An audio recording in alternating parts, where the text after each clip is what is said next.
Welcome to Aditya classes. आज हम लोग मोलिकुलर ऑर्बिटल थ्योरी के बारे में स्टडी करेंगे।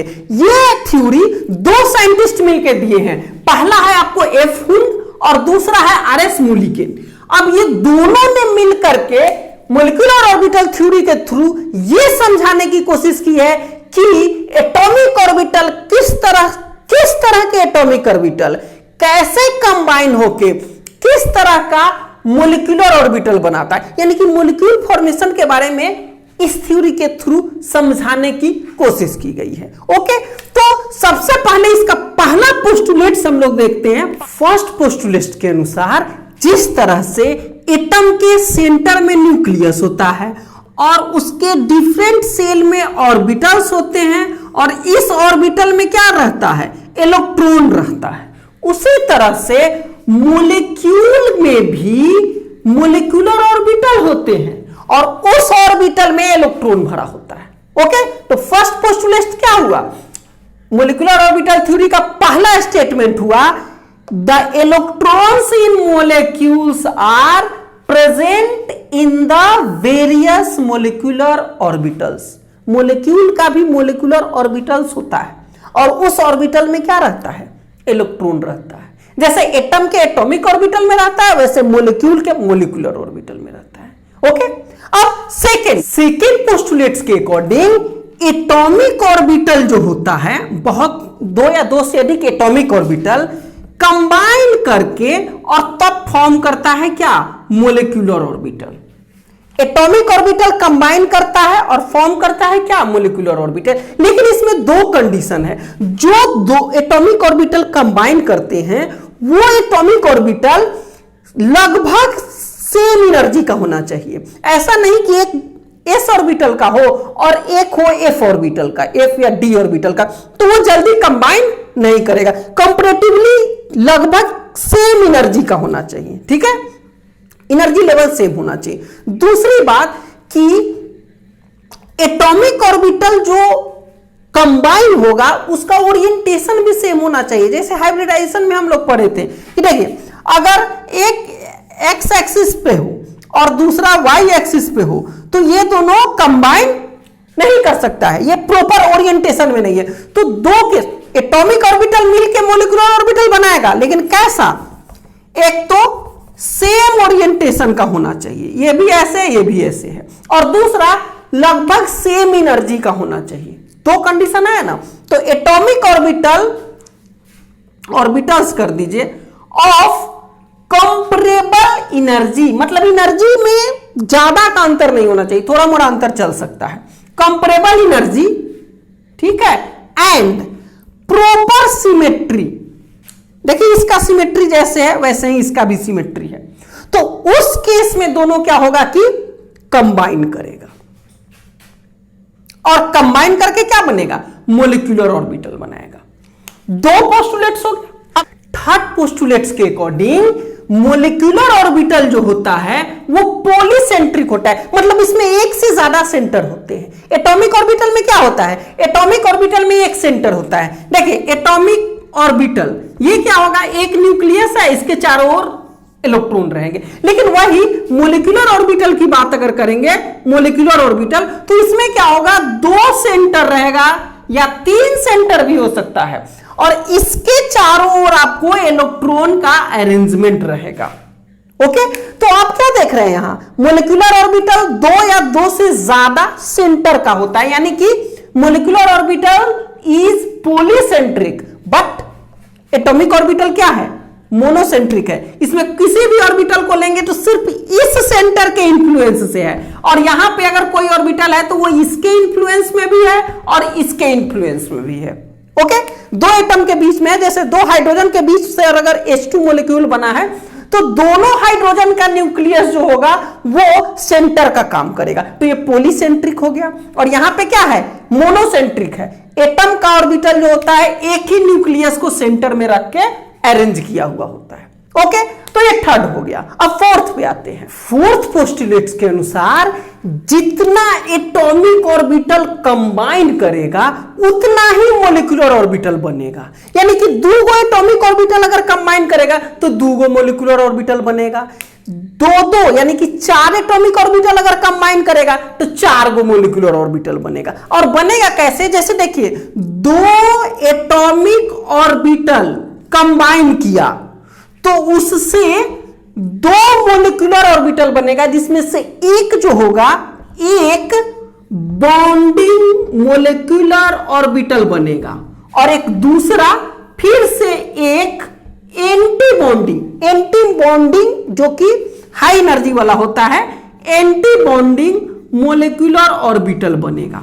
तो देख रहे हैं ना, 2 एटॉमिक ऑर्बिटल कंबाइन करेगा तो एक बॉन्डिंग मोलिकुलर ऑर्बिटल और दूसरा एंटी बॉन्डिंग मोलिकुलर ऑर्बिटल बनेगा। तो इस तरह से 2 एटॉमिक ऑर्बिटल से 2 मोलिकुलर ऑर्बिटल बना, 4 एटॉमिक ऑर्बिटल से 4 मोलिकुलर ऑर्बिटल बनेगा। ओके, तो ये फोर्थ हुआ। अब फिफ्थ पे आते हैं। अब फिफ्थ पोस्टुलेट्स के अनुसार देखिए ऊपर जो 2 तरह का मोलिकुलर ऑर्बिटल बना है, बॉन्डिंग मोलिकुलर ऑर्बिटल और एंटी बॉन्डिंग मोलिकुलर ऑर्बिटल 2 है ना, तो इसमें बॉन्डिंग मोलिकुलर ऑर्बिटल का एनर्जी जो होगा वो लो होगा। बॉन्डिंग मोलिकुलर ऑर्बिटल का एनर्जी लो होगा यानी कि ये ज्यादा स्टेबल होगा, और एंटी बॉन्डिंग मोलिकुलर ऑर्बिटल का एनर्जी जो होगा वो हाई होगा, तो ये कम स्टेबल होगा। यानी कि इसको शॉर्ट में लिख सकते हैं यहां पे कि बॉन्डिंग मोलिकुलर ऑर्बिटल जो है इसके लिए एनर्जी क्या हो जाएगा, लो होगा, एनर्जी इसकी कम है। तो इसका मतलब क्या हुआ, स्टेबिलिटी जो होगी इसकी ज्यादा हो जाएगी, स्टेबिलिटी इसकी ज्यादा हो जाएगी। उसी के अपोजिट में एंटी बॉन्डिंग मोलिकुलर ऑर्बिटल अगर है तो इसकी एनर्जी जो होगी, एनर्जी इसकी हाई हो जाएगी, और एनर्जी हाई का मतलब क्या हो गया, स्टेबिलिटी लो, स्टेबिलिटी लो हो जाएगी। ओके, तो 2 तरह का ऑर्बिटल बना, बॉन्डिंग मोलिकुलर ऑर्बिटल, इसकी एनर्जी लो होगी और स्टेबिलिटी हाई होगी, लो एनर्जी पर हाई स्टेबिलिटी, और एंटी बॉन्डिंग का हाई एनर्जी यानी कि लो स्टेबिलिटी। इसमें बाद में इलेक्ट्रॉन भरेगा, इसमें पहले इलेक्ट्रॉन भरेगा। जो ज्यादा स्टेबल है, लो एनर्जी वाला है, उसमें ना पहले भरेगा इलेक्ट्रॉन, ठीक ना, जैसे एटॉमिक ऑर्बिटल में भरता है। ओके, तो ये फिफ्थ हो गया। अब सिक्स्थ पे आ रहे हैं। 6 पोस्टुलेट्स के अनुसार हम लोग मोलिकुलर ऑर्बिटल के बारे में बताते हैं कि मोलिकुलर ऑर्बिटल एक्चुअली क्या है। तो किसी मोलिक्यूल में इलेक्ट्रॉन के फाइंड होने की प्रोबेबिलिटी जहां होती है, जहां यह संभावना है कि यहां इलेक्ट्रॉन हो सकता है, उस प्लेस को हम लोग क्या कहते हैं, मोलिकुलर ऑर्बिटल। जैसे एटम में भी होता है, एटम में एक न्यूक्लियस के चारों ओर यहां पे इलेक्ट्रॉन अगर मिल सकता है तो इसको कहेंगे एटॉमिक ऑर्बिटल। वैसे ही मोलिक्यूल में 2 न्यूक्लियस है, अब इस 2 न्यूक्लियस के चारों ओर जहां जहां लग रहा है कि यहां पे इलेक्ट्रॉन हो सकता है, तो ये सब क्या कहलाएगा, ये सब मोलिकुलर ऑर्बिटल कहलाएगा। तो ये 2 या 2 से अधिक न्यूक्लियस यानी कि न्यूक्लियाई के अराउंड में होगा। तो हमने क्या लिखा कि molecular orbital gives electron probability distribution around the group of nuclei. ये ग्रुप ऑफ न्यूक्लियाई है, 2 न्यूक्लियाई है ना, तो इसके चारों तरफ कहां कहां इलेक्ट्रॉन पाने की, इलेक्ट्रॉन रहने की प्रोबेबिलिटी है, उस प्लेस को क्या कहते हैं, मोलिकुलर ऑर्बिटल। ओके, जहां इस 2 न्यूक्लियस के अराउंड में जहां इलेक्ट्रॉन रहने की प्रोबेबिलिटी है, this place is called molecular orbital. ये 6th पोस्टुलेट मोलिकुलर ऑर्बिटल को डिफाइन करता है। अब एक और 7th बच गया। 7th पोस्टुलेट्स बताता है कि मोलिकुलर ऑर्बिटल में इलेक्ट्रॉन का डिस्ट्रीब्यूशन कैसे होता है, कैसे एक एक करके इलेक्ट्रॉन उसमें भरता है। तो जैसे एटॉमिक ऑर्बिटल में 3 लॉ है, पहला है अबाउ प्रिंसिपल, और दूसरा है पॉली एक्सक्लूजन प्रिंसिपल, और तीसरा है हुम्स रूल।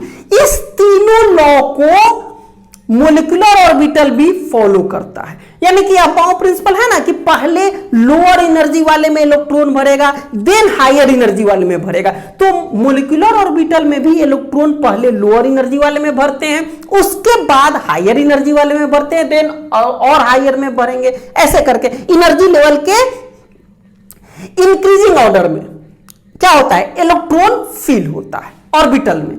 अब दूसरा पॉली एक्सक्लूजन प्रिंसिपल को भी ये फॉलो करता है, वो एड्रेस वाली बात जो आती है कि सबका इलेक्ट्रॉन का एड्रेस अलग अलग होगा।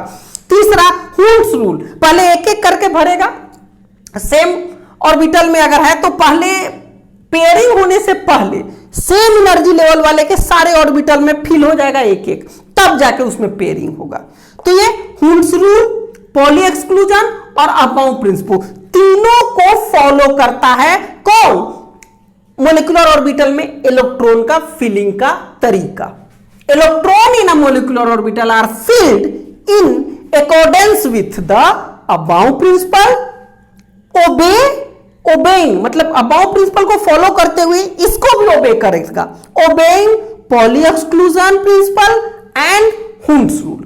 तो ये हो गया मोलिकुलर ऑर्बिटल का 7 पोस्टुलेट्स। नेक्स्ट वीडियो में हम लोग मोलिकुलर ऑर्बिटल थ्योरी में इलेक्ट्रॉनिक कॉन्फ़िगरेशन के बारे में स्टडी करेंगे और उससे रिलेटेड कुछ और बातें जानेंगे कि कैसे उसके बेस पे पैरामैग्नेटिक और डायमैग्नेटिक मॉलिक्यूल को पहचानेंगे, ये सब करके। ओके, तो इस वीडियो में इतना ही। Thank you for watching this video.